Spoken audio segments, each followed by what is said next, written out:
One of the finest teams of the era. Mort Schumann and Doc Pomus, Jerry Lieber and Mike Stoller, and Barry Mann and Cynthia Wilde. Here are just a few of their songs that became Drifters classics. Of all the lead singers of Drifters featured during their golden years, three of the most distinctive were Clyde McPhatter, Ben E. King, and Rudy Lewis. In 1960, Ben E. King left to begin a successful solo career. He was replaced by the tenor voice of Rudy Lewis. For 2 years after the Drifters' smash Up on the Roof, Rudy Lewis was struck down by a brain tumor and died in his sleep. It was the morning of the Drifters' 27th recording session. As a tribute, the others cut a slow ballad, Don't Want to Go On Without You. But it was a B-side of the record that became a hit. Johnny Moore performed the lead vocal on that song, and tears streamed down his face as he sang the words of the group's third million seller. The Boardwalk by the Drifters, one of the most innovative and influential R&B groups of their time. The Drifters' pioneering use of strings, orchestral effects, and vocal arrangements set the stage for the Motown sound and the 1970s style of pop R&B. The history of rock and roll continues with the classic soul singer, one of the most dominant influences on R&B music produced during the 50s and early 60s. But for all his impact as a trendsetter in rhythm and blues, Ray Charles has left his mark with equal authority on almost every phase of modern music, from jazz to rock to country and western, which explains the way he's introduced to audiences. Ladies and gentlemen, the genius of Ray Charles. The Ray Charles style was always an innovation throughout the 50s and 60s, whether wailing and upbeat or silky smooth and coasting on an ocean of strings. Ray was a master, perhaps the master, at expanding gospel and blues traditions to include the best elements of jazz, pop, country, and rock. His versatility and genius produced more than 6 dozen hit songs. One of the biggest, in 1962, was a song that combined Ray's soulful style of singing with the songwriting of country star Don Gibson. I've always had a great love for country western music, and when I was a little kid, I would, every Saturday night, I'd make sure that I got to a radio and hear the Grand Ole Opry. So I thought, with millions of people liking this music, it must have something to say for itself. So I said, why not just record it, but not try to do it, and not try to sound like Ernest Tubb or somebody like that. Just do it and sing it my way. Ray Charles doing it his way. Ray Charles and I Can't Stop Loving You. Coming up, some of the trailblazers of early country rock. We'll begin with a star who was a major influence on the Beatles, the Stones, and many top American artists. His soaring career was cut short by a tragic plane crash. His story is next when the history of rock and roll continues. The history of rock and roll continues with a collage of hits by one of rock's most legendary figures, Buddy Holly, into his songs. And back in 1971, singer-songwriter Don McLean paid tribute to Buddy Holly in American Pie. A line in that song described the day of Holly's fatal plane crash as the day the music died. That was not the first musical tribute to Buddy Holly. Shortly after he died, his close friend Eddie Cochran wrote and recorded a song titled 3 Stars, eulogizing the 3 men killed in that crash. Like Buddy Holly, Eddie Cochran's background was a combination of country and rock. His biggest hit, released in 1958, was an anthem of teenage frustration, Eddie Cochran and Summertime Blues. Summertime Blues was one of 3 big pop hits Eddie Cochran had in this country. Although he was moderately popular here, he was a tremendous star in Europe, particularly in England. And it was in England on April 17th, 1960, at the end of a very successful tour, that Eddie Cochran was killed in a car accident. His death tragically marked the end of the Rockabilly era in rock music, the era of Buddy Holly, Gene Vincent, Buddy Knox, and Eddie Cochran. Another kind of country rock was evolving, one that depended less on echo and special effects and more on pure basic harmony. That style was perfected by 2 brothers from Brownie, Kentucky, who had more than 2 dozen hits and sold over 20 million records. The music of Don and Phil Everly. The Everly Brothers made their first public appearance when Phil was 6 and Don was 8. Their parents were country singers and had a popular radio show on which the boys often appeared.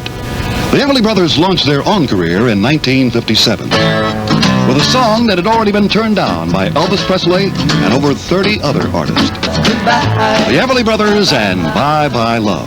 That rich Everly harmony was so good, so perfect, it sounded almost like a recording studio trick. But it wasn't. It was just solid talent. The Everly Brothers started out in country and wound up as 2 of the most successful and important stars in rock history. But they never lost their roots.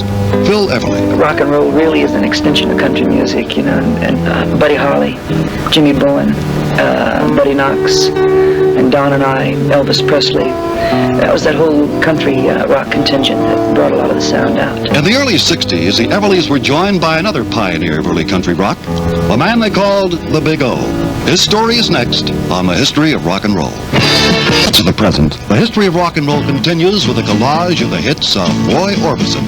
Roy Orbison got into music at the age of 6 when his father, an oil company foreman, gave him his first guitar. Later, Roy formed a band in high school, the Wink Westerners, to raise money for college. But he didn't take music seriously until after his arrival at the University of North Texas. There he met Pat Boone and Buddy Holly, who were both into a new kind of music. The style was called Rockabilly, for some reason or the other. But it was what we thought was pure rhythm and blues. A one-time geology student from Wink, Texas, didn't look or act like a rock star. He had pale skin, thick glasses, and a stage act that consisted of just standing there and wailing some of the most mournful ballads in the history of rock and roll. In 1964, Roy Orbison had his biggest hit, Roy Orbison and Oh Pretty Woman. Despite the low-key mood of his on-stage performance, Roy wrote and sang some of the most emotion-packed music of the rock era. It was music for the lonely, for the broken-hearted, tear-stained country rock, and it accounted for more than 24 Roy Orbison hits. The history of rock and roll moves on now to a man whose success was so immense that for a long time only the Beatles and Elvis were bigger. Here's a sampling from the many hits of Pat Boone. Pat Boone spent more consecutive weeks on the pop music charts than any other artist in rock history. We turn now to a Canadian singer-songwriter who became a self-made millionaire at the age of 17. Paul Anka may have been the most sophisticated teenage singer of his time. Self-confident, aggressive, and totally aware, he was called the Golden Boy. I think everybody reacts differently to success. Obviously, because of a young age, I really wasn't aware of the extent of it. I wasn't old enough to, I guess, really suffer the consequences. I was just thrilled with it, and I was a young kid, and I said, yeah, that's great, and I was out spending a lot of bread and just having fun. And it kind of changed, I would say 3 or 4 years into my career, where as you get older, you realize that there are other factors involved in your life and in your career, and you just have to adjust to success a little differently and not really accept it as a dream or accept it as something that comes easy, and you've got to put a little work into it. Paul Anka has composed more than 500 songs, including nearly all his own hits, more than 40 of them, which collectively have sold more than 100 million copies. 2 of his most successful songs were written for others. The classic My Way, created for Frank Sinatra, and for television, the well-known Tonight Show theme. Paul was just 17 years old when he wrote and recorded his first #1 record, Paul Anka and Lonely Boy. The history of rock and roll moves on to another of the top singer-songwriters of the 50s, a one-time boyfriend of Carole King, Neil Sedaka. His trademarks were happy-go-lucky songs, a voice that sounded like a perennial smile, and vocal overdubs featuring Neil singing along with himself. Sadaka recalled the session for one of his all-time biggest hits. I'll never forget the faces of everyone, Donnie Kirshner in the studio and the musicians. I started by singing the first take, which was do-do-do down, doobie-doo down, down. And I went through the entire 2.5 minutes, comma, down, doobie-doo down, down. And everybody sort of looked at each other after a while and said, that doesn't sound like very much. They didn't realize that the second and third voice would, I used to save the melody for the last take. In 1962, that song hit #1. 14 years later, Neil Sedaka returned to the top and a comeback launched in England. He hit the top 10 all over again with an updated version of Breaking Up Is Hard to Do. And nothing describes the 2 distinct phases of his career better, from a teen idol to a more mature pop music maker, than the 2 separate hit versions of that song. Neil Sedaka and Breaking Up Is Hard to Do. Next, one of the biggest rock stars ever launched by television, when the history of rock and roll continues. On the fall of 1957, Sam Cooke with his million-selling #1 song, You Send Me. The impact of Sam's success and style on other black singers of the 50s and 60s was immense, and his influence is still strongly heard and felt today. Sam was one of the first black entrepreneurs in pop music, running his own publishing company and management firm. He also owned a record company that was a starting point for several other black singers, including Bobby Womack, Billy Preston, and Lou Rawls.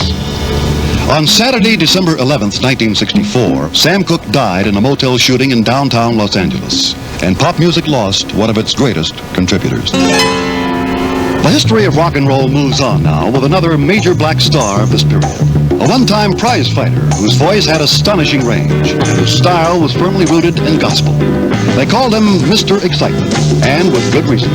This is Jackie Wilson. Jackie Wilson grew up in a Detroit ghetto where at the age of 16 he won the Golden Gloves welterweight championship. When his mother objected to the violence at age 17, he switched to music, replacing Clyde McPhatter, who was then lead singer of the Dominoes. 3 years later, Jackie went solo, and during the next few years he released dozens of top-selling records. His high-powered vocal style excited pop and soul audiences alike. On stage, Jackie Wilson put on a live performance few would ever equal. Dick Clark remembers. He has always been an extraordinary talent. I introduced him in these Las Vegas shows we did together as the one and only, and there is only one Jackie Wilson, and he is probably the epitome of a startling performer on stage. A lot of our people today could take lessons from the Jackie Wilsons of the world and how to please an audience. The man gave you not only great vocal quality and drama and pathos, but he gave you performance. He gave you something to watch. On September 29th, 1975, while touring with Dick Clark, Jackie launched into his nightclub finale, Lonely Teardrops, a song written by Motown Records founder Berry Gordy Jr. It had been Jackie's first hit, but that night while singing the line, "My Heart is Crying," Jackie suffered a heart attack that ended his career. Jackie Wilson and Lonely Teardrops. Coming up, the history of rock and roll goes to the street corner for some of the most popular music ever put on record. They called it doo-wop, and we'll hear it next. Of hits by one of the most successful doo-wop groups of all time, Dion and the Belmonts. Dion and the Belmonts were some of their biggest hits. In the history of rock music, almost every region of the country has contributed its own distinct personality and style. In the late 50s, young white kids in the predominantly Italian neighborhoods of New York, New Jersey, and Philadelphia picked up on the tradition of street corner harmonizing that was born in the black ghettos. It came to be known as doo-wop, and one of the most successful doo-wop groups of all was Dion Damucci and the Belmonts. Between 1958 and 1960, they had half a dozen big hits together. Then Dion struck out on his own and did even better as a solo act, scoring with more than a dozen hit songs. The biggest of all was a #1 song, which, like the rest of the doo-wop hits, came right out of the neighborhood. Dion remembers. Run Around Sue was the type of song that you'd sing on street corners or on the rooftops or in the hallways or in the subway, just banging on cardboard boxes and hitting beer bottles and just making a racket and getting a kind of a mantra going, you know.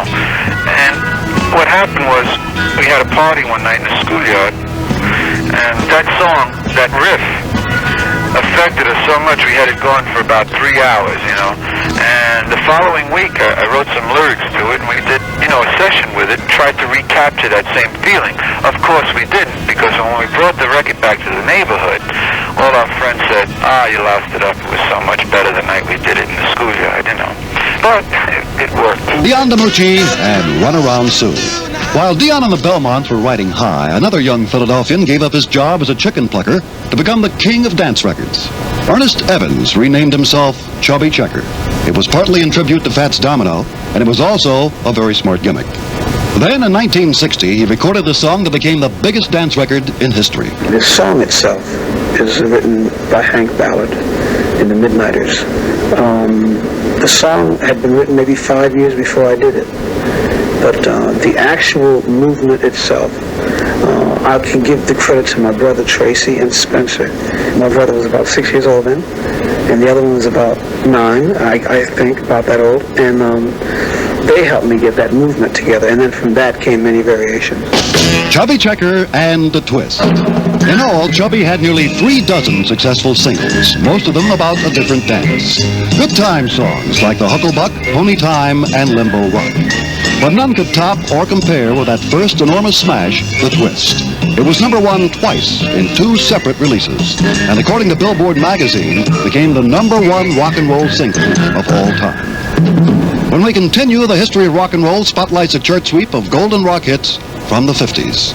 Have you had enough? All this talk about energy efficiency and conservation? Sure you have. The Cordettes, the Chantels, the Shirelles, the Marvelettes, the Crystals, the Cookies, the Dixie Cups, the Ronettes, and the Chiffons. The golden age of the girl group stretched from 1958 to 1965 and produced some of the most memorable and finely crafted rock records in history. The sound was coy and seductive. The lyrics were urgent, direct, and emotional. One of the first very successful black girl groups was a quartet from Passaic, New Jersey, the Shirelles. The Shirelles, with a #1 song written for them by Carole King, Will You Love Me Tomorrow? Most of the girl groups of the early 60s fell into one of two categories. They were either sweet, cuddly, and lovable, or they were not. One of the best-known girl groups were two sisters and a cousin, Ronnie, Estelle, and Nedra, the Ronettes. They got together in 1959, making their professional debut at the Peppermint Lounge in New York City as part of Joey D's review. Phil Spector discovered them there in 1963. The Ronettes sang love songs, but they had a tough, streetwise look. The group's leader and later Mrs. Phil Spector, Ronnie Bennett Spector, remembers. Well, we acted tough. I don't know if we were backstage because our mothers were always right there, but on stage, I guess because of the eyeliner, we used to wear eyeliner out there, you know, and I guess we did sort of with the high hair, the beehives and the ponytails. Of course, I was like 15, 16 years old, and there were the Shirelles and the Shangri-Las with their little frilly dresses and everything. If they said I, they would point to their eye. If they would say a heart, they would put their hands on their heart. I said, we've got to be different. You know, we can't go on like that. We'll never make it, you know. So I came up with the idea if we sang and danced, and instead of wearing these frilly little cute dresses, let's wear something tight with slits, you know, sort of dance our way through. And I think that's what clicked with the Ronettes, because we were different. The man they call the producer's producer, Phil Spector, who became a legend in his mid-20s, co-wrote and produced the Ronettes' all-time biggest hit. The Ronettes, along with the Crystals, the Righteous Brothers, and Bobby Stocks and the Blue Jeans, all shared approximately the same backup band in the early 60s, the Phillies Records House Band. It was comprised of struggling, unknown, yet promising young talent. Among them, Glenn Campbell played guitar, Leon Russell piano, and the backup singers included everyone from Nino Tempo and April Stevens to Sonny and Cher. No producer during the 50s and early 60s was more respected or more frequently imitated than Phil Spector. No one else had ever produced so many hits.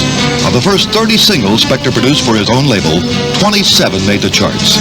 9 were top 10, and 3 reached #1. His biggest hit was a 1964 record by Bill Medley and Bobby Hatfield, the Righteous Brothers. Bobby Hatfield remembers. There were a lot of stories that it took us like 60 takes, and that's not true. It wasn't that long at all. It was a groove. I think it was the best thing he ever did. It was something that Billy and I dug from the minute we heard it. And then, matter of fact, the night that we mixed it down, that Philly mixed it down, we had a little function up at his house, and we must have sat around and listened to it for 5 hours. I mean, that's kind of weird when you can sit and listen to one record for 5 hours, but again, a fantastic production. The Righteous Brothers, and You've Lost That Love and Feeling. Phil Spector earned his status as a rock legend for more than just his unparalleled brilliance in the studio. He was also a master businessman, the first to establish almost total creative and economic control and independence in the record business. Many fans and critics still believe no one has ever produced a better rock and roll record than Phil Spector. When the history of rock and roll continues, we'll salute the greatest star of the rock era. The story of the king of rock and roll is next. I Care is not